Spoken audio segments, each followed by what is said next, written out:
ते चांगलं आहे. जी पदवी लोक देतात प्रेमाने ते स्वीकारलं पाहिजे. आणि आम्हाला ज्या गोष्टीचा गर्व आहे ते आहेच. मग बॅनर वर असो की बॅनर चे नंतर असो की बॅनरचे आधी असो, ते तर लोकांना माहितीच आहे आम्ही काय म्हणून.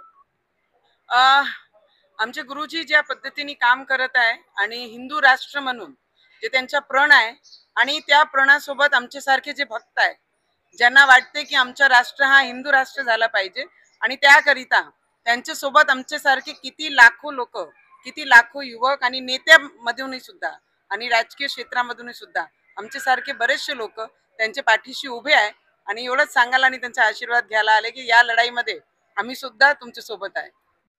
आमची नाही, पूर्ण देशामध्ये जर आपण पाहिलं, ज्या पद्धतीने ममता दीदी लोकांवर आणि हिंदू विचारांवर ज्या पद्धतीने गेल्या जेवढेही वर्ष जेवढेही काळ ते मुख्यमंत्री मधून तिथे आहे, त्या पूर्ण काळाची जर तुम्ही हिस्ट्री काढली तर जेव्हा जेव्हा इलेक्शन येते, हिंदूंचे घर जाळण्यात येते, हिंदू कार्यकर्त्यांवर अत्याचार करण्यात येते, हिंदू मुलींवर बलात्कार करण्यात येते, हिंदू लोकांना धमकी देण्यात येते, व्यापाऱ्यांचे व्यापार बंद करण्यात येते, कारण की ते हिंदू विचारांना सपोर्ट केला नाही पाहिजे. त्या पद्धतीचे विचार घेऊन ममता दीदी एवढे वर्षापासून काम करत आहे.